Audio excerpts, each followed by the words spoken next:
Ang kwento na ibabahagi ko ngayon ay talagang isang kamangha-manghang yugto ng buhay. May isang dalagang nagtatrabaho bilang pulis at may part-time na trabaho sa isang hair salon sa isang bansa sa South America, Argentina, na tumatanggap lamang ng sweldong katumbas ng 80,000 Japanese yen kada buwan. Luisa ang kanyang pangalan. Nagtatrabaho siya araw at gabi para sa kanyang pamilya na baon sa utang dahil sa bayarin sa ospital ng kanyang ina, ngunit wala siyang nakikitang kinabukasan. Sa kabila ng lahat, isang Pilipinong lalaki ang nagpakita sa kanyang buhay, tila itinakda ng tadhana. Isang buwan lang silang nagkakilala, ngunit ang maikling panahong iyon ay ganap na nagpabago sa buhay ni Luisa. Sa kabila ng matinding pagtutol ng kanyang mga magulang, walang pag-aalinlangan siyang naglakbay patungo sa Pilipinas sa kabilang panig ng mundo. Ang kanyang mga naranasan sa Pilipinas ay hindi mailarawan at pagkaraan ng ilang taon, bakit kaya napaiyak ang kanyang mga magulang sa paliparan ng bisitahin nila ang Pilipinas? Sisimulan ko na ngayon ang nakakaantig na kwentong ito. Ang inyong pag-subscribe, likes at notification settings ay malaking tulong sa akin. Ako si Luisa. Lumaki ako sa Buenos Aires, Argentina. Sa edad na 22, sa wakas ay natupad ang pangarap kong maging pulis. Talagang pinag-aralan ko ng mabuti sa loob ng 3 taon. Hindi ko mailarawan ang tuwa ng aking mga magulang nang pumasa ako sa pagsusulit. Tinapik ako ni tatay sa balikat at sinabing ipinagmamalaki niya ako. Ngunit hindi nagtagal ang kagalakan. Nagulat ako nang matanggap ko ang aking unang sweldo. Halos OC00 Japanese yen ang katumbas nito. Hindi ako makapaniwala na ito ang buwanang sweldo ng isang kawani ng gobyerno. Ganito rin ang sitwasyon ng aking mga kasamahan sa istasyon ng pulisya. Walang sinuman ang nagreklamo dahil para sa kanila, ito ay normal lang. Ang desisyon kong maging pulis ay para kay inay. Nagkasakit siya ng malubha nang matapos ako ng high school. Naospital siya dahil sa komplikasyon ng diabetes at ang gastos sa paggamot ay napakalaki. Hindi maayos ang sistema ng pangangalagang pangkalusugan sa aming bansa, kaya kinailangan naming mangutang sa mga kamag-anak para bayaran ang mga bayarin sa ospital at nang hindi pa rin sapat, umabot kami sa mga iligal na nagpapautang. Si tatay ay may maliit na tindahan ng pagkain, ngunit minsan ay kumikita, minsan ay hindi. Ang ekonomiya sa Argentina ay pabago-bago araw-araw. Normal na ang isang bagay na nagkakahalaga ng 1,000 pesos kahapon ay magiging 1,500 pesos ngayon. Pagkatanggap ng sweldo, agad itong ipinapalit ng mga tao sa mga bilihin dahil patuloy na bumababa ang halaga ng pera kung hawak mo ito. Hindi sapat ang sweldo ko bilang pulis para mabuhay, kaya tuwing gabi, nagtatrabaho ako sa hair salon sa aming kapitbahayan. Ito ay isang madaling trabaho mag-shampoo at magpatuyo ng buhok. Mabait ang may-ari ng hair salon. Alam niya ang aking sitwasyon at sinikap niyang bigyan ako ng mas maraming oras hanggat maaari.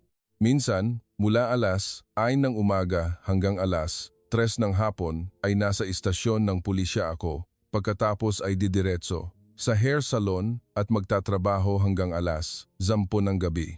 Pag-uwi ko, lampas na ng alas 12 ng hating gabi. Pagkatapos maligo at matulog, gigising ako ng alas 4 ng umaga, 2 oras lang ang tulog at pupunta na ulit sa istasyon ng pulisya. Mahigit 1 taon akong nabuhay ng ganito. Ikinainggit ako ng aking mga kaibigan dahil ako ay isang kawani ng gobyerno, ngunit hindi ako makangiti. Ano bang uri ng kawani ng gobyerno ito, naisip ko. Kahit nakasuot ako ng uniforme ng pulis at nagpapatrulya sa bayan, wala akong nakikitang kinabukasan. Ang tanging naiisip ko ay sa loob ng 10 taon, ganito pa rin ako, tumatanggap ng sweldong 80,000 yen at nagtatrabaho sa hair salon. Isang araw, sinabi sa akin ng isang nakatatandang pulis sa istasyon, "Luisa, bakit mo pinahihirapan ang sarili mo ng ganyan? Buhay ka na lang ng tama, wala namang magbabago." Nang marinig ko ang mga salitang iyon, tila sasabog ang aking dibdib. Ang nakatatanda ay 15 taon ng pulis. Pagkaraan ng 15 taon, halos kapareho lang ng sa akin ang kanyang buwanang sweldo, halos walang pagtaas ng ranggo. Umiyak ako sa bus pauwi mula sa hair salon ng gabing iyon. Habang nakatingin sa labas ng bintana, tahimik akong lumuha Ayaw kong may makapansin. Hindi ko kailangan ng anumang karangalan. Gusto ko lang mabuhay ng normal nang walang utang. Gusto kong makabili ng mga bagay sa supermarket nang hindi tinitingnan ang presyo, nang hindi nag-aalala sa renta bawat buwan. Iyon ang aking hiling. Sinikap kong huwag ipakita sa aking mga magulang na nahihirapan ako. Kailangan pa rin ni inay ng gamot at pagod na si tatay sa pamamahala ng tindahan. Kung bumagsak ako, akala ko ay katapusan na ng aming pamilya. Kaya ngumiti ako. Sinikap kong ngumiti ng masigla, lalo na sa bahay. Ngunit sa tuwing titingnan ko ang sarili ko sa salamin, parang hindi ko nakilala ang aking mukha. Ang mukha ng isang 23 taong gulang ay mukhang pagod na parang 30. Nagsimulang magkaroon ng mga kulubot sa paligid ng aking mga mata at maraming nalalaga sa aking buhok. Mas masigla at maganda ang aking mga kaibigan kaysa sa akin. Pakiramdam ko ay naiwan ako. Nagdarasal ako gabi-gabi. Diyos ko, bigyan mo lang po ako ng isang pagkakataon para makaalis sa impyernong buhay na ito. Talagang nagsisikap ako, hindi ako tamad. Bakit napakahirap ng buhay ko? May nagawa ba akong masama? Walang dumating na sagot, ngunit ang aking panalangin ay malapit ng masagot. Sa paraang hindi ko inaasahan, mangyayari ito sa loob lang ng isang linggo. Biyernes ng gabi noon. Pagkatapos ng trabaho sa hair salon, paglabas ko, lampas na ng alas 11. Kinailangan kong maglakad ng halos 10 minuto papunta sa hintuan ng bus. Tahimik ang kalye. Paminsan-minsan ay may lumalampas na lasing na tao at naririnig ko ang tahol ng aso sa malayo.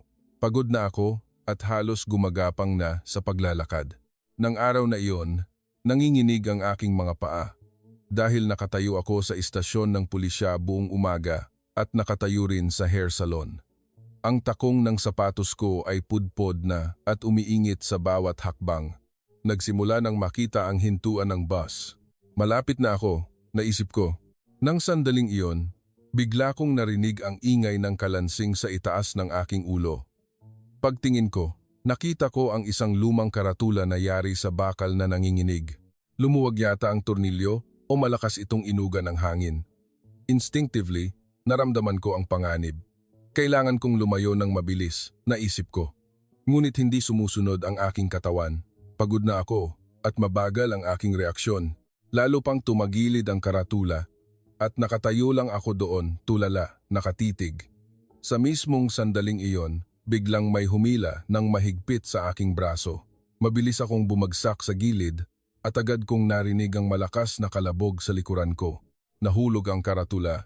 Eksakto itong bumagsak sa lugar kung saan ako nakatayo. Kung hindi ako nakalayo, malubha sana ang aking mga pinsala. Okay ka lang ba? Tanong ng isang estranghero sa Ingles. Dahil nakakapagsalita ako ng Espanyol at Ingles, sumagot ako sa Ingles. Salamat. Kung wala ka, baka malala na ang nangyari sa akin. Magaling mag-Ingles ang lalaki. Mabuti naman. Siguradong gulat na gulat ka. Nang oras na iyon ko lang siya tiningnan ng maayos. Siya ay isang Asyano, mukhang Pilipino o Japanese. Katamtaman ang tangkad at nakasuot ng salamin. Sa backpack na dala niya, mukha siyang turista. Mukha siyang nasa 20-28 taong gulang.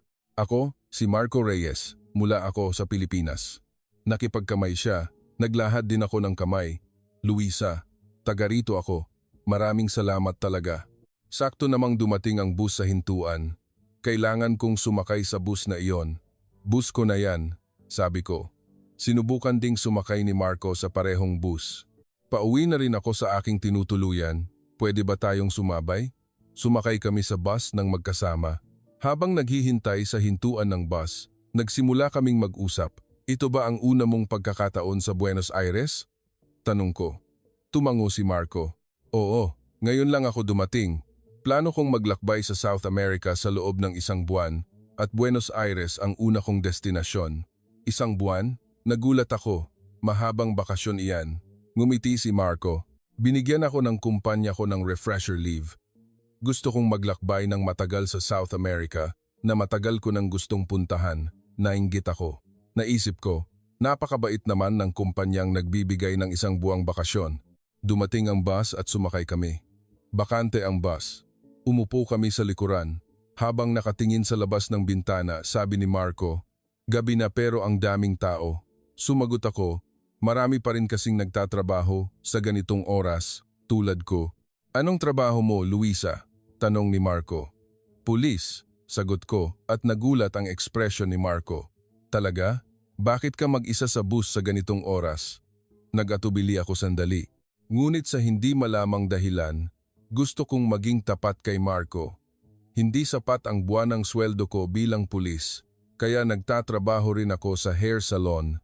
Katatapos ko lang ng trabaho sa hair salon at pauwi na ako.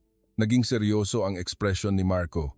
Mahirap siguro, hindi siya naaawa, kundi tila taos-puso niyang sinisikap na intindihin ako. Nagpakita ako ng pilit na ngiti. Sanay na ako. Mahigit 1 taon na akong nabubuhay ng ganito. Nagpatuloy kami sa pag-uusap. Nagtanong si Marco tungkol sa mga inirerekomendang tourist spot sa Buenos Aires at sinabi ko sa kanya ang lahat ng alam ko. Seryoso siyang nakinig at nagtala pa sa kanyang cellphone. "Sana ay maging guide kita, Luisa," sabi niya habang nakangiti. Sa loob ng bus, natural kaming nagkwentuhan tungkol sa aming mga buhay. Ikinuwento ni Marco ang tungkol sa Pilipinas at ikinuwento ko naman ang realidad ng buhay sa Argentina.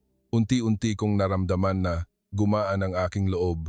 Para kaming matagal ng magkaibigan. Nang malapit na ang bus sa 3 hintuan bago ang aking bababaan, naghanda akong tumayo. Nagtanong si Marco, "Saan ang bahay mo, Luisa?" Sumagot ako, 3 hintuan pa mula dito." Nang sandaling iyon, biglang sinabi ni Marco, "Gusto ko sanang ilibre ka ng kape. Gusto ko lang magpasalamat ng maayos sa taong nagligtas sa buhay ko." Tiningnan ko ang relo ko. Malapit na ng hating gabi, ngunit ayaw kong tumanggi. "Sige, pero wala masyadong bukas na cafe sa ganitong oras," sabi ko.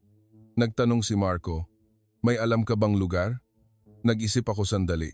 Kung bababa tayo 3 hintuan bago ang akin, may maliit na cafe doon na bukas hanggang gabi.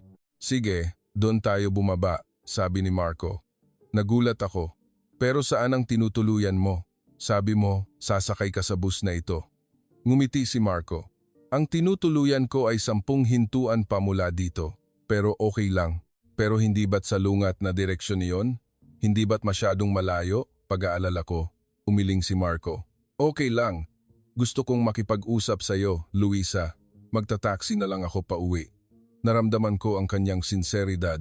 Tila bumilis ang tibok ng puso ko na gusto niya akong samahan sa cafe kahit kailangan pa niyang bumaba 3 hintuan bago ang kanyang destinasyon.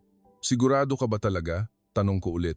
"Oo, sigurado ako," sagot ni Marco nang may kumpiyansa. Bumaba kami sa bus nang magkasama sa 3 hintuan bago ang aking bababaan. Malamig ang hangin sa gabi. Habang naglalakad patungo sa cafe, tiningnan ko si Marco sa gilid ng aking mata. Sino kaya itong taong ito? Kakakilala lang namin 1 oras lang ang nakalipas, bakit napakagaan ng aking loob sa kanya? At bakit handa siyang lumayo sa kanyang tinutuluyan para lang makasama ako? Dumating kami sa cafe. Halos walang tao sa cafe at umupo kami sa sulok. Nag-order ako ng cappuccino at nag-order si Marco ng cafe latte. "Kamusta ang Argentina?" tanong ko muna. Nag-isip sandali si Marco at maingat na nagsalita. "Sa totoo lang, medyo nakakatakot ang ilang bahagi. Mababait ang mga tao dito, ngunit narinig kong hindi ligtas ang seguridad kaya kinakabahan ako kapag naglalakad sa bayan." Napakagatlabi ako. "Tama ka. Pulis ako, pero sa totoo lang, hindi maganda ang seguridad sa aming bansa. Lalo na sa gabi, kailangan mag-ingat," tumango si Marco.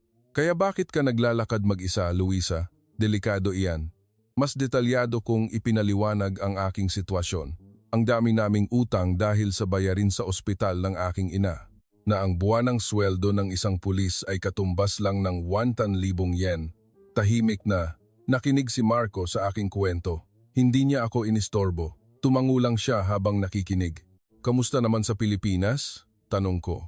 Nagatubili sandali si Marco at nagsalita. "Hindi rin perpekto ang Pilipinas. Matindi ang kompetisyon at marami rin ang stress. Ngunit tiyak na matatag ang sistema. Biniyaran ng maayos ang buwanang sweldo at halos lahat ng bayarin sa ospital ay nasasakop ng insurance. Nang marinig ko ang mga salitang iyon, bumilis ang tibok ng puso ko. Nakapagtataka na binabayaran ng maayos ang buwanang sweldo. Minsan, nahuhuli ng 1,002 buwan ang aming sweldo dahil sa kakulangan sa budget ng gobyerno, kaya parang panaginip ang bayarin sa ospital na nasasakop ng insurance. Nag-usap kami hanggang alas 2 ng umaga. Sinabi ni Marco na siya ay isang karaniwang empleyado ng kumpanya. Gusto niyang maglakbay sa South America sa loob ng 1 buwan at pag-isipang muli ang kanyang buhay. "May oras ka ba bukas?" tanong ni Marco. Hindi ko masyadong kabisado ang Buenos Aires. Gusto ko sanang magpa-guide. Siyempre, ako ang magbabayad. Nag-atubili ako. Sabado bukas. Kaya wala akong duty sa istasyon ng pulisya, ngunit may trabaho ako sa hair salon. Ngunit sa hindi malamang dahilan, ayaw kong tumanggi. Komportable akong kausap si Marco. Seryoso siyang nakinig sa aking kwento at hindi naaawa. Sinisikap lang niyang intindihin ako. "Sige, magkita tayo bukas ng alas 10 ng umaga," sagot ko. Pauwi, kakaiba ang aking pakiramdam. Excited at kinakabahan. Ngayon lang kami nagkakilala. Bakit ako ganito kaakit sa kanya? Umiling ako. Siya ay isang taong babalik sa Pilipinas sa loob ng 1 buwan. Pinagsabihan ko ang sarili ko na huwag umasa. Kinabukasan ng umaga, mas maaga akong gumising kaysa sa dati. Naligo ako at naghanap sa aking aparador. Wala akong angkop na damit. Tanging uniforme lang ng pulis o lumang t-shirt na suot ko sa hair salon. Sa huli, kinuha ko ang pinakamagandang maong at puting kamiseta ko. Si inay ay nagtitimpla ng kape sa kusina. "Luisa, may pupuntahan ka ba ngayon?" tanong ni inay. "Makikipagkita ka sa mga kaibigan mo?" Nagkautang ako. Alam kong mag-aalala si inay kung sasabihin kong makikipagkita ako sa isang Pilipinong lalaki. Ang aming tagpuan ay sa isang plaza sa sentro ng lungsod. Dumating ako ng 10 minuto ng mas maaga. Dumating na si Marco. May hawak siyang 2 kape. "Baka hindi ka pa nakapag-almusal," sabi niya habang nakangiti at iniabot ang kape na antig ako. Ito ang unang pagkakataon na nakakita ako ng ganoon kabait na tao. "Salamat." "Magkano?" Pagkuha ko ng pitaka ko, iniwagayway ni Marco ang kanyang kamay. "Huwag na. Isipin mo na lang na bayad mo sa pagiging guide." Nahihiya ako, ngunit tinanggap ko. Una kaming pumunta sa isang sikat na tourist destination. Tiningnan namin ang mga makukulay na gusali sa distrito ng La Boca. Maraming kinuhang litrato si Marco. Sinabihan din niya ako na magpakuha kami ng magkasama at nakakuha kami ng ilang litrato. Sa litrato, tila matagal na ulit akong masaya. Ang La Boca ay isa sa mga pinakasikat na pasyalan sa Buenos Aires. Puno ang Caminito Street ng mga gusaling pininturahan ng iba't ibang kulay. Mayroon ding mga taong nagsasayaw ng tango. Kinuhanan ni Marco ng litrato ang mga ito na tila kakaiba sa kanya. "Ang ganda talaga ng lugar na ito," bulong ni Marco. Ngumiti ako at sumagot. Ganyan din ang sinasabi ng lahat ng turista. Ngunit ang mga taong naninirahan dito ay mahirap ang buhay. Maganda lang ang panlabas na anyo, tiningnan ako ni Marco. "Luisa, palagi kang nag-iisip ng praktikal." Nagkibit balikat ako. Ganoon po kasi ang realidad. Ang mga turista lang ang makakagawa ng parang panaginip. Nang magtanghalian, naghanap si Marco ng restaurant. Ito ay isang specialty restaurant ng asado. Hindi ito isang mamahaling restaurant, ngunit isang malinis na lugar na madalas puntahan ng mga lokal. Sikat ang asado dito. "Subukan mo talaga," inirekomenda ko. Tiningnan ni Marco ang menu at sinabi, "I-order mo ang gusto mo, Luisa. Ililibre kita." Tumanggi ako. "Hindi po, ako ang magbabayad. Ito ang aking bansa." Hindi nagpumilit si Marco. Kung gayon, hahatiin natin ang bayarin. Gumaan ang aking loob sa mga salitang iyon. Dahil napanatili ko ang aking dignidad, nag-order kami ng asado. Lumabas ang karne na inihaw sa uling at ang bango ay napakabango. Kinuha ni Marco ang 1 piraso at nagsabi, "Ang sarap talaga." Pagkatapos ng pagkain, nang magbayad kami, eksaktong kalahati ang binayaran ni Marco. Hindi man lang siya nag-alok na magbayad ng mas malaki. Nagtaka ako. Kadalasan, ang mga lalaki ay nagpapabida sa harap ng mga babae at nag-aalok na magbayad ng buo, hindi ba? Ngunit iba si Marco. Bakit mo gustong hatiin ang bayarin ng eksakto? Tanong ko. Seryosong sumagot si Marco. Naisip ko na baka hindi ka komportable, Luisa. Ikaw ay isang taong may matibay na pagpapahalaga sa sarili. Kung babayaran ko ng buo, baka pakiramdam mo ay may utang na loob ka. Nagulat ako.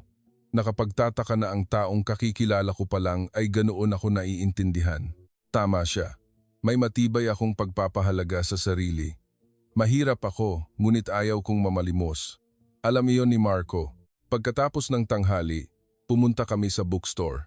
Sinabi ni Marco na mahilig siyang magbasa at sa bookstore, nakita niya ang isang Spanish edition ng isang Japanese author. Wow, may mga librong Japanese din dito, sabi niya, nagulat. Kinuha ko rin ang libro. Interesante ba ang literatura? Oo. Sa kasalukuyan, ang mga Japanese author ay kinikilala sa buong mundo, sabi ni Marco nang may pagmamalaki. Naisip kong bilhin ang libro. Ngunit nang makita ko ang presyo, sumuko ako. Masyado itong mahal. Napansin iyon ni Marco. Gusto mong iregalo ko sa'yo? Umiling ako. Hindi, okay lang. Ngunit habang papunta kami sa counter, kinuha ni Marco ang libro. Sinubukan ko siyang pigilan, ngunit nabayaran na niya. Regalo. Basahin mo mamaya at isipin ang Pilipinas. Wala akong masabi. Tanging salamat lang. Paggabi, umupo kami sa cafe. Maingat na nagtanong si Marco, Luisa, gusto mo bang umalis ng Argentina? Tapat akong sumagot, oo. Gabi-gabi kong iniisip yan. Ngunit saan ako pupunta? Wala akong pera o visa. Tumango si Marco. Kung magkaroon ka ng pagkakataon, saan mo gustong pumunta? Nag-isip ako sandali. Isang ligtas na lugar. Isang lugar na hindi ako matatakot maglakad mag-isa sa gabi. Isang lugar na binabayaran ang sweldo sa tamang oras at hindi nag-aalala sa bayarin sa ospital, ganoon ang Pilipinas, sabi ni Marco. Hindi ito perpekto, ngunit garantisado ang pangunahing seguridad. Sa hating gabi, kahit mag-isa ang isang babae na pumunta sa convenience store, okay lang. Hindi ako makapaniwala. Talaga? Tumango si Marco. Sa pangalawang araw, magkasama pa rin kaming nag-spend ng oras. Sa tuwing nagbibigay si Marco ng tip, palagi siyang kumukuha ng resibo. Kapag sumasakay sa taxi, tinitingnan niya ang metro. Nagtanong ako, bakit ka ganoon? Ka-meticulous. Sumagot si Marco, sa Pilipinas, normal lang iyan. Ang tumpak na pag-compute ay pagrespeto sa isa't isa. Naantig ako sa mga salitang iyon. Dito kasi, normal ang pagiging pabaya. Kahit kaunting sukli ang pagkakaiba, hinahayaan na lang at madalas ay hindi nagbibigay ng resibo. Ngunit lahat ay ginagawa ni Marco ng tumpak. Sa pangatlong araw, ipinakita ko kay Marco ang paborito kong lugar. Ito ay isang maliit na parke sa tabi ng ilog. Walang masyadong tao at tahimik. Umupo kami sa bangko at tiningnan ang ilog. Ano ang pangarap mo, Luisa? Tanong ni Marco. Ngumiti ako ng pilit. Pangarap? Ano ang mangyayari kung mayroon man ako? Hindi rin naman matutupad. Seryosong sinabi ni Marco. Kahit na, dapat tayong mangarap. Iyan ang nagbibigay buhay sa atin. Nag-isip ako sandali at maingat na sinabi, mabuhay ng normal, walang utang at masaya kasama ang pamilya. Iyan ang aking pangarap. Hinawakan ni Marco ang aking kamay. Matutupad iyan, ang pangarap na iyan. Gusto kong paniwalaan ang mga salitang iyon. Ngunit babalik si Marco sa Pilipinas sa loob ng isang buwan. Baka hindi na kami magkita ulit. Labis akong nalulungkot sa katotohanan iyon. Ngunit hindi ko ito sinabi. Gusto kong i-enjoy ang sandaling ito. Gabi na ng pangatlong araw. Naglakad kami sa syudad hanggang gabi. Wala kaming masyadong sinasabi. Tila may gusto kaming sabihin ngunit hindi namin masimulan. Ihatid kita sa tinutuluyan mo, sabi ko. Sinabi ni Marco na okay lang, ngunit nagpumilit ako. Gusto kong makasama siya ng mas matagal. Ang tinutuluyan niya ay nasa lumang bahagi ng syudad. Sa araw ay maraming turista, ngunit sa gabi ay tahimik ang lugar. Pumasok kami sa isang makitid na eskinita. Kumikislap ang ilaw ng kalye. Tila sira. Biglang may naramdaman kaming tao sa harapan. Lumabas ang tatlong lalaki. Mukha silang nasa edad 20 pataas at tila lasing. Lumapit sa amin ang isa. Hoy, kung gusto mong dumaan dito, kailangan mong magbayad ng toll. Kinabahan ako. Natutunan ko ang mga sitwasyong ganito sa training ng pulis, ngunit nakakatakot kapag aktwal mong nararanasan. Itinulak ako ni Marco sa likuran niya. Magkano? Mahinahon na tanong ni Marco. 50,000 pesos para sa dalawa? Sabi ng lalaki habang nangaasar. Napakalaking halaga. Ito ay sapat na para sa isang linggong pamumuhay para sa mga tulad namin. Kinuha ni Marco ang kanyang pitaka. Mayroon lang akong 10,000 pesos. Nagtawanan ang mga lalaki. Kung gayon, ibigay mo ang bag at cellphone ng babae. Bumilis ang tibok ng puso ko. Nasa loob ng aking bag ang aking ID ng pulis. Mahalaga rin sa akin ang aking cellphone. Umabante ng isang hakbang si Marco. Hindi ko magagawa iyan. May diin ang kanyang boses. Lumapit ang mga lalaki nang may banta. Ano? May lakas ka ng loob na. Ang babaeng ito ay pulis, mariing sabi ni Marco. Ang ginagawa ninyo ngayon ay pagnanakaw. 10 minuto lang ang istasyon ng pulisya mula dito at kung ipo-report ko kayo ngayon, tapos na kayo. Nagulat ako. Hindi ko maintindihan kung paano nanatiling kalmado si Marco. Naguluhan din ang mga lalaki. Nagkatinginan sila. Pulis? Tanong ng isa, nang may pagdududa. Sinabi sa akin ni Marco, Luisa, ipakita mo ang iyong ID ng pulis. Nanginig ang aking kamay sa pagbukas ng bag at pagkuha ng aking ID ng pulis. Nang makita ng mga lalaki ang ID ng pulis, umatras sila. Check, pulis pala. Nagmura sila at umalis. Nang sandaling iyon, nawalan ako ng lakas sa aking mga binti. Inalalayan ako ni Marco. Okay ka lang ba? Nag-aalalang tanong niya. Tumango ako. Ngunit lumuha ako. Nakakatakot din, ngunit labis akong naantig na pinrotektahan ako ni Marco. Salamat. Kung wala ka, baka malala na ang nangyari sa akin. Niyakap ako ni Marco sa balikat. Okay na, tapos na ang lahat. Umiyak ako sa kanyang dibdib sandali. Tila sabay na lumabas ang lahat ng stress at takot na naipon. Nang kumalma, nagsimula ulit kaming maglakad. Ngayon, sa mas maliwanag na daan, nang dumating kami sa harap ng tinutuluyan niya, naglakas loob ako. Ayaw ko nang itago. Marco, tawag ko sa kanya. Opo, tiningnan niya ako. Huminga ako ng malalim at sinabi, gusto kita, mahal na yata kita. Lumaki ang mga mata ni Marco. Nagpatuloy ako, kakaiba, hindi ba, 3 araw pa lang tayong magkakilala, ngunit sigurado ako, ikaw ang una kong nakitang ganyang klaseng tao. Naiintindihan mo ako, nirerespeto, at pinoprotektahan. Hinawakan ni Marco ang aking kamay. Mahal din kita, Luisa, seryoso niyang sinabi. Mula nang una kitang makita, alam ko na, ikaw na. Gusto ko ang iyong lakas at katapatan. Naghalikan kami ng gabing iyon. Mahabang halik sa gitna ng eskinita, tila huminto ang mundo.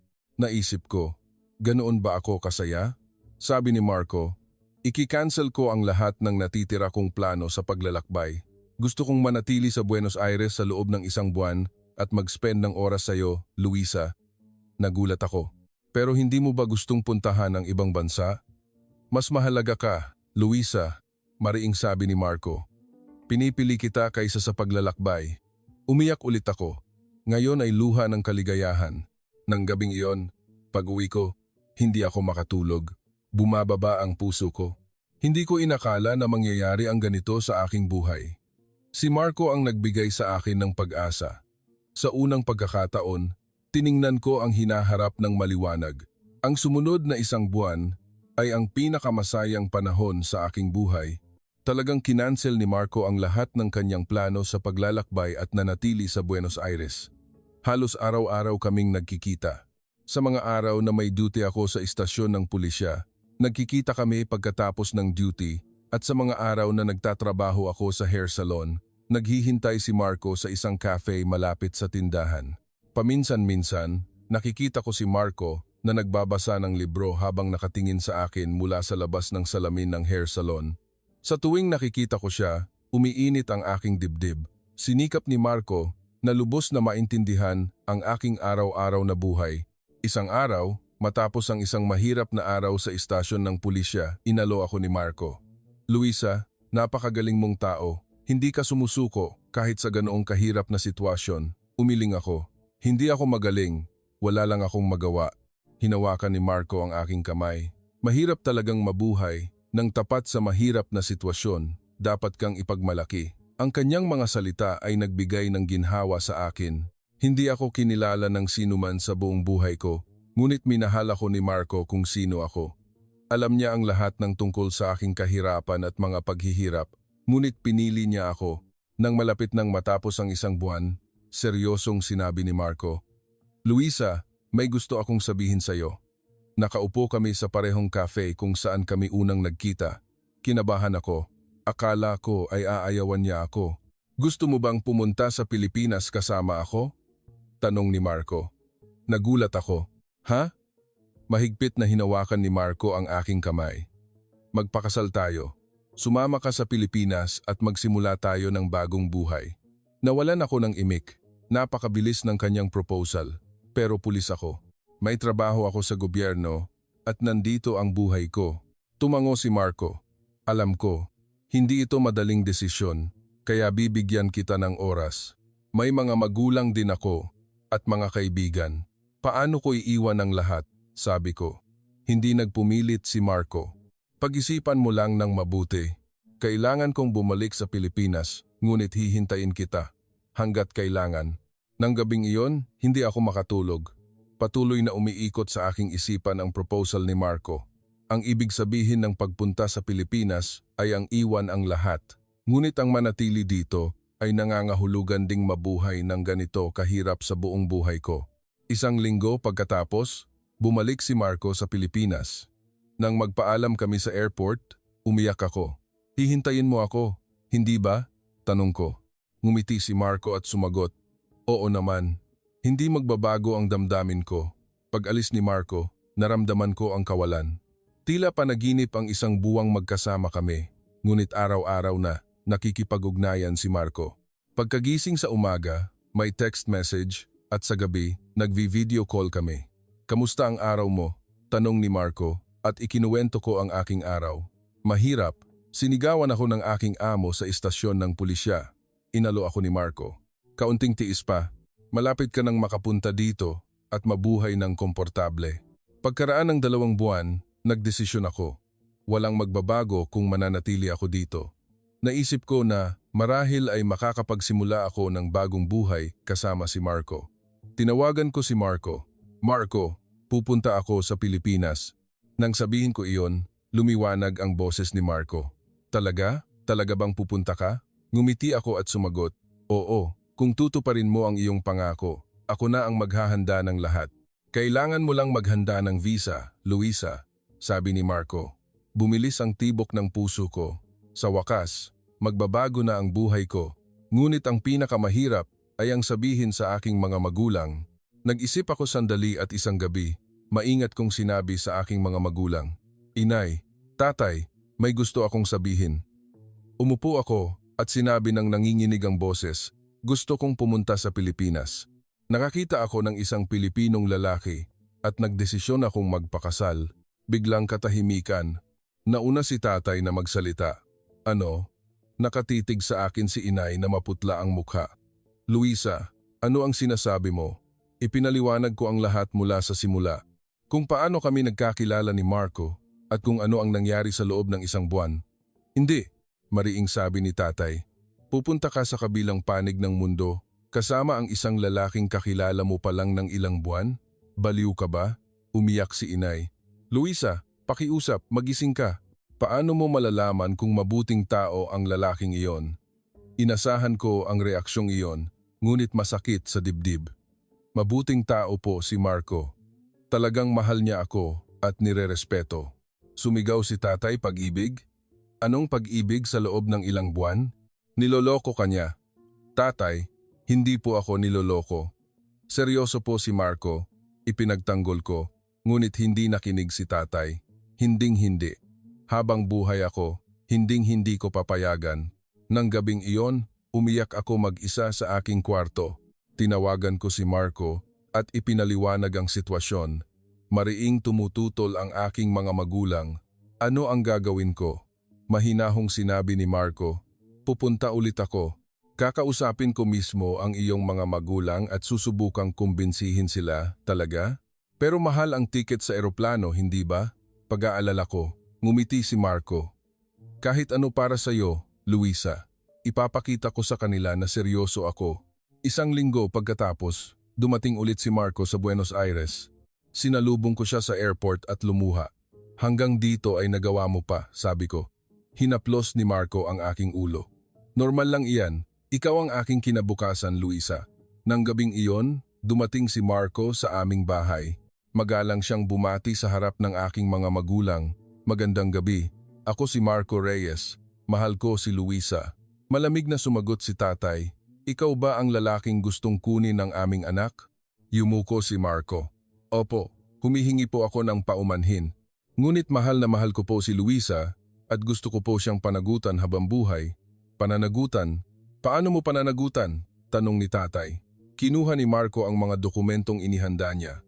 Ako po ay isang empleyado ng kumpanya. Narito po ang aking Certificate of Employment at Bank Statement. Inihanda ko po ito upang magkaroon ng matatag na buhay si Luisa sa Pilipinas. Nagulat si inay nang makita ang mga dokumento. Ito ba ang buwanang sweldo mo? Tumango si Marco. Opo. Ito po ay average na sweldo sa Pilipinas. Kung matututo rin si Luisa ng Filipino, makakahanap din po siya ng trabaho. Nagtatangka pa rin si tatay.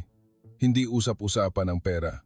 Paano kung mag-isa at malungkot ang aming anak sa isang estrangherong bansa?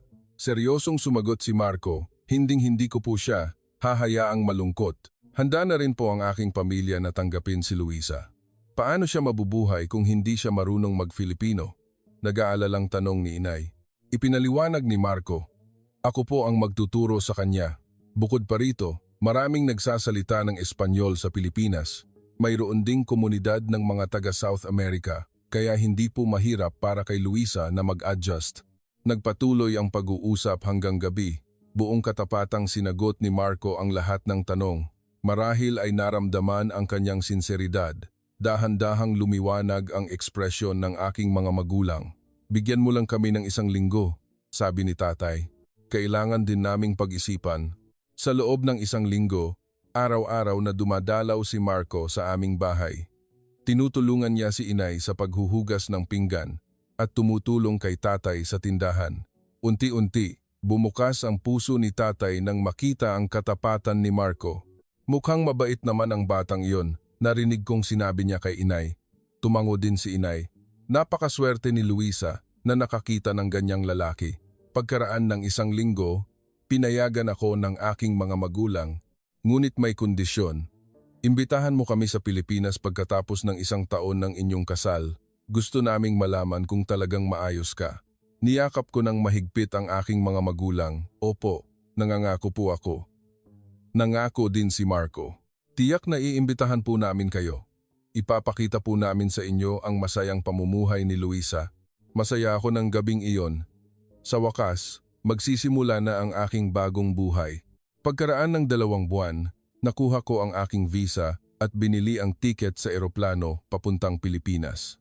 Nagsumite ako ng resignation sa istasyon ng pulisya at nagpaalam sa may-ari ng hair salon. Binati ako ng may-ari. Luisa, mamuhay ka ng masaya. Nang magpaalam ako sa aking mga magulang sa airport, umiyak ako ng sobra. Madalas akong magchat-chat sa inyo. Huwag kayong mag-alala, umiyak din si inay. Kumain ka ng maayos at maging malusog. Tahimik akong niyakap ni tatay. Nang sumakay ako sa eroplano, hindi na ako lumingon. Nagdesisyon akong tumingin lamang sa hinaharap, hinawakan ni Marco ang aking kamay. Bagong simula, tumango ako. Oo, ito ang simula natin. Nang dumating kami sa Pilipinas, kinabahan ako. Isang estrangherong bansa, estrangherong paliparan, ngunit mahigpit na hinawakan ni Marco ang aking kamay. Huwag kang mag-alala, inihanda ko na ang lahat. Sinalubong kami ng mga magulang ni Marco sa airport. Pagkakita sa akin, masayang niyakap ako ng kanyang ina. Maligayang pagdating. Salamat sa mahabang paglalakbay. Malugod din akong tinanggap ng kanyang ama. Ang ganda talaga ng aming manugang. Ang bahay ni Marco ay isang malinis na apartment. Mas maganda ito kaysa sa tirahan ko. Ito ang ating bahay, sabi ni Marco, nang may pagmamalaki. Naantig ako. Naisip ko na ito na ang magiging bahay ko simula ngayon. Pagkaraan ng isang linggo, nagkaroon kami ng maliit na kasal. Ito ay isang simpleng seremonya na dinaluhan lamang ng mga kaibigan at pamilya ni Marco. Nagsuot ako ng tradisyonal na kasuotang Pilipino. Pagtingin ko sa salamin, parang isang prinsesa ako. Pagkatapos ng kasal, nagsimula akong mag-adjust sa buhay sa Pilipinas. Araw-araw akong nag-aaral ng Filipino at pagkatapos ng trabaho, tinuturuan ako ni Marco. Sa simula, napakahirap talaga.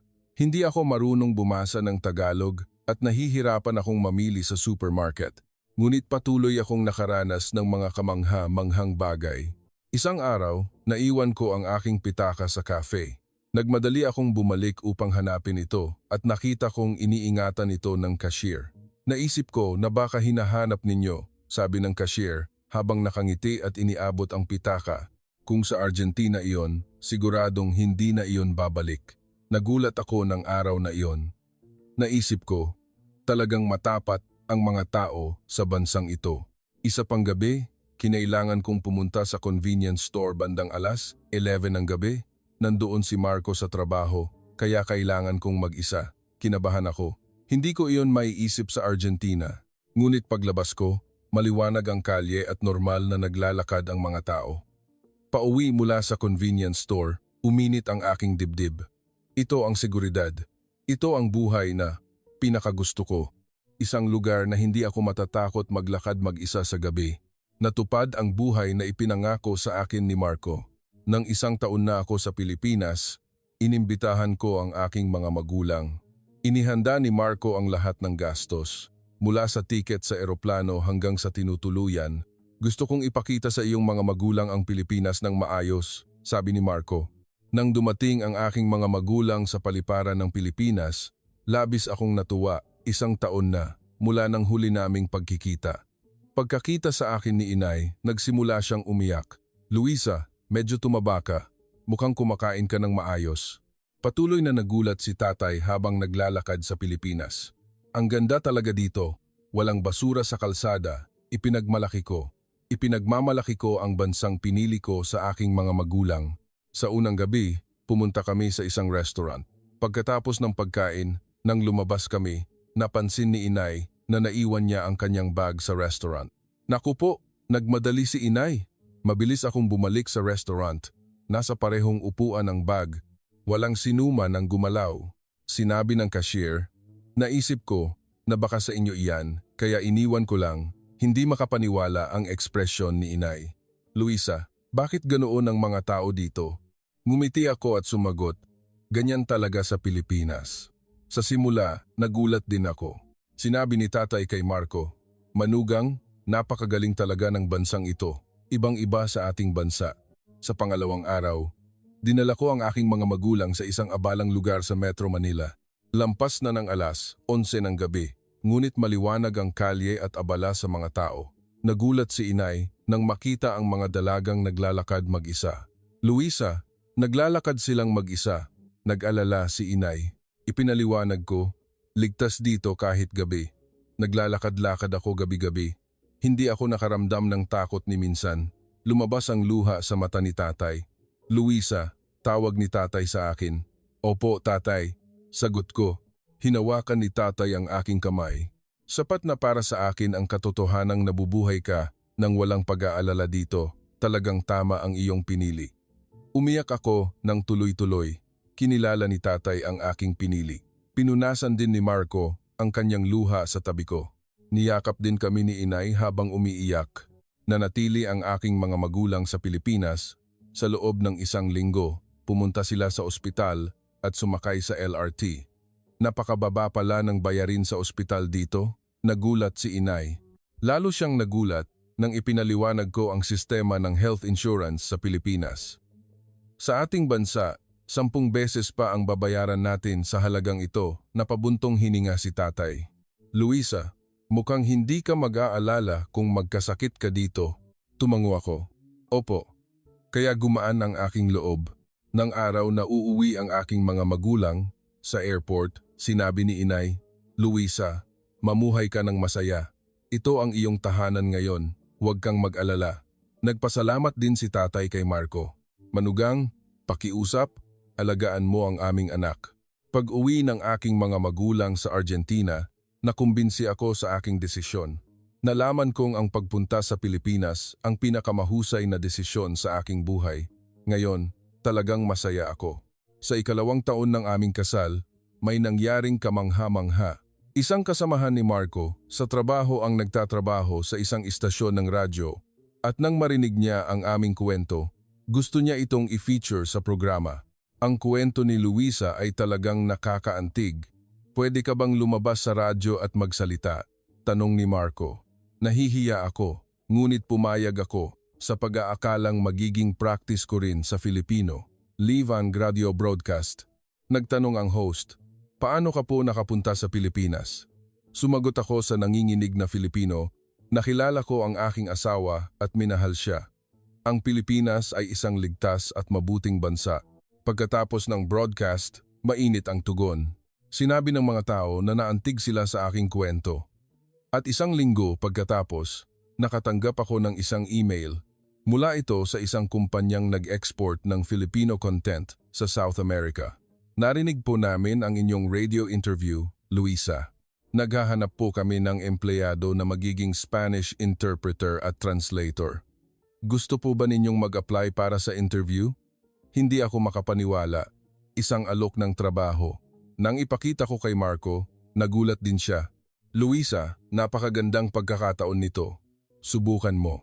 Nang mag-interview ako, kinabahan ako. Ngunit mababait ang mga interviewer. Gaano po kayo kagaling sa Spanish? Kumpiyansa akong sumagot. Ito po ang aking mother tongue. Nakakapagsalita rin po ako ng English. Gusto ninyo po ba ang Filipino dramas at anime? Tanong ng interviewer. Tapat akong sumagot. Mula nang makilala ko ang aking asawa, marami na akong napanood. Talagang nakakaaliw. Gustong-gusto rin po ito ng lahat ng aking kaibigan sa South America. Pagkaraan ng isang linggo, natanggap ko ang notice of acceptance. Napatalon ako sa tuwa, niyakap ako ni Marco. Luisa, congratulations. Napakagaling. Sa unang araw ng pagpasok ko sa kumpanya, kinabahan ako. Ngunit malugod akong tinanggap ng aking mga kasamahan. Luisa, narinig ko ang radyo. Talagang nakakaantig. Maraming tao ang nakakakilala sa aking kwento. Ang aking trabaho ay isalin ang Filipino dramas at variety shows sa Spanish. Gumawa ako ng mga subtitle upang madaling maintindihan ng mga manunood sa South America. Sa simula ay mahirap, ngunit unti-unting bumuti ang aking kasanayan. Nang dumating ang araw ng sweldo, tiningnan ko ang bank statement at lumuha. Mas malaki ito kaysa sa kinita ko sa Argentina sa loob ng 3 taon.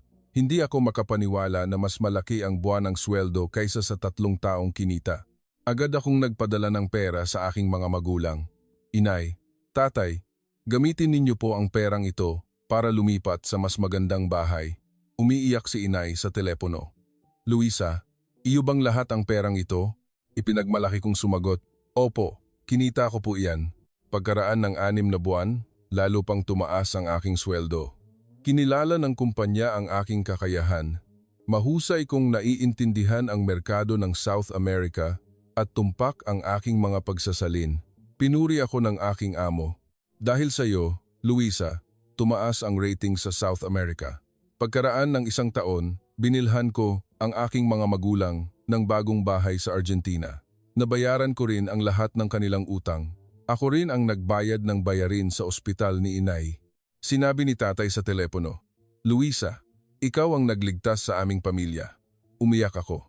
Labis akong natuwa na ang taong naging pasanin ko sa buong buhay ko ay ngayon ay nakakatulong na sa aking mga magulang.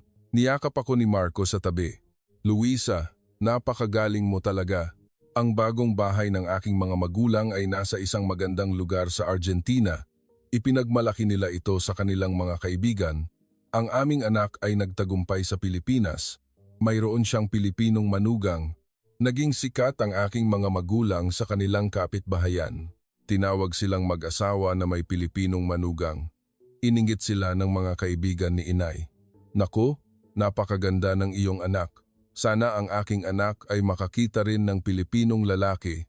Mayroon pang isang kaibigan na sinabihan ang kanyang anak, bakit hindi ka makipag-date sa isang Pilipinong lalaki? Tingnan mo si Luisa. Ganap na nagbago ang buhay niya. Ngumiti si inay sa telepono.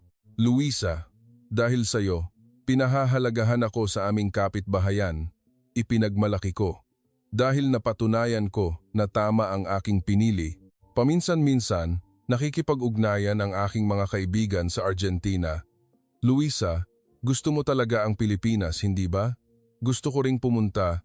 Tapat akong sumagot. Gusto ko. Pero hindi ito madali. Kailangan mong matuto ng wika at iba rin ang kultura. Ngunit kung magsisikap ka, maraming pagkakataon sa bansang ito. Sa kumpanya, patuloy akong umangat sa posisyon. Pagkaraan ng 2 taon, naging team leader ako ng South America Business Unit. Nagkaroon ako ng mga empleyado sa ilalim ko. May mga Pilipino at mayroon ding mga tao mula sa ibang bansa. Isang araw, habang nag-interview ng mga bagong empleyado, dumating ang isang babae mula sa Argentina. Senior, idinolo ako sa inyo. Gusto kong maging tulad ninyo, sabi ng babae. Naantig ako. Ako ay naging huwaran para sa isang tao. Sa 3 taon, inimbitahan ko ulit ang aking mga magulang sa Pilipinas. Sa pagkakataong ito, nanatili sila ng 1 buwan. Nang bisitahin ni tatay ang aking kumpanya, napaluha siya. Napakalaki ng kumpanyang ito kung saan nagtatrabaho si Luisa. Nagulat si inay nang makita ang aking bahay. Lumipat na kami sa isang mas malaking apartment. Luisa, iyo bang lahat ang bahay na ito? Ngumiti ako at sumagot, Opo. Nakatira kami ni Marco. Talagang mahal ng aking mga magulang si Marco.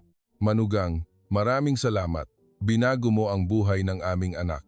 Mapagpakumbabang sumagot si Marco. Hindi po. Ito po ay nakamit ni Luisa sa kanyang sariling pagsisikap. Ngayon, 30 taong gulang na ako. 7 taon na ako sa Pilipinas. Paglingon ko, tila panaginip lang ang lahat. Ako, na kumikita lang ng 8,000 yen at nagtatrabaho sa hair salon, ngayon ay team leader na sa isang malaking kumpanya. Mayroon na rin akong anak, isang magandang babae. Sofia ang pangalan niya. Mayroon din siyang Filipino name, Yue. Nag-aaral si Yue ng parehong Filipino at Spanish. Kapag nagsasalita ako ng Spanish sa kanya, sumasagot si Marco sa Filipino. Minsan, sinasabi ko kay Yue, mahirap ang buhay ng inay noong bata pa siya pero hindi siya sumuko. Kaya masaya siya ngayon. Tanong ni Yue, Inay, gusto mo ba ang Pilipinas? Ngumiti ako at sumagot, Oo. Ang Pilipinas, ang bansang nagbigay sa inay ng pag-asa. Naglalakad pa rin ako gabi-gabi. Gusto kong maglakad mag-isa sa aming apartment complex. Hindi ko nakakalimutan kung gaano kahalaga ang pakiramdam ng seguridad na naramdaman ko noong una akong dumating sa Pilipinas 7 taon na ang nakakaraan. Ang aking mga magulang ay nabubuhay ng komportable ngayon. Malusog si inay at isinara na ni tatay ang tindahan. Nabubuhay sila ng may sapat na pera na ipinapadala ko. Araw-araw kaming nagvi-video call. Luisa, ikaw ang aming ipinagmamalaki. Sa tuwing sinasabi ni tatay iyon, umiinit ang aking dibdib. Mahal pa rin ako ni Marco. Ang makilala ka, Luisa, ang pinakamalaking swerte sa aking buhay. Kapag sinabi niya iyon, sumasagot din ako. Ako rin. Ikaw ang nagligtas sa aking buhay. Paminsan-minsan, dumadalaw kami sa Argentina. Gusto kong ipakita kay Yui ang bayan ni inay. Sa tuwing naglalakad kami sa mga kalye ng Buenos Aires, nagbabalik ang mga alaala. Nakakatindig balahibo kapag nakatayo kami sa harap ng hintuan ng bus kung saan kami unang nagkita ni Marco. Dito nagsimula ang ating kapalaran, hindi ba? Sabi ko, ngumiti si Marco. Ano kaya ang nangyari kung hindi nahulog ang karatula na iyon? Mahigpit kong hinawakan ang kanyang kamay. Kahit na magkikita pa rin sana tayo, kapalaran eh. Ang aking kwento ay tila isang himala, ngunit totoo.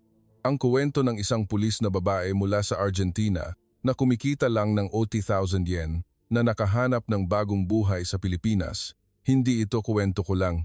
Ito ay isang pagkakataon na ibinigay sa akin ng bansang Pilipinas at resulta ng pananampalataya ni Marco sa akin. Hanggang ngayon, habang nagtatrabaho sa Pilipinas, naiisip ko, mabuti na lang at hindi ako sumuko sa aking pangarap. Mabuti na lang at naglakas loob akong maglakbay sa isang bagong lugar. Higit sa lahat, Mabuti na lang at naniwala ako sa pag-ibig at sinunod ko ito. Gusto kong sabihin sa mga nakikinig sa aking kwento, hindi mahuhulaan ang buhay, ngunit kung maglakas loob ka kapag dumating ang pagkakataon, posibleng magbago ang buhay, tulad ko. Ngayon, talagang masaya ako at pangangalagaan ko ang kaligayahang ito magpakailanman. Kumusta ang kwento ngayong araw? Kung nagustuhan ninyo ang kwento, mag-subscribe, i-like at iset ang notification para sa mas marami pang kwento.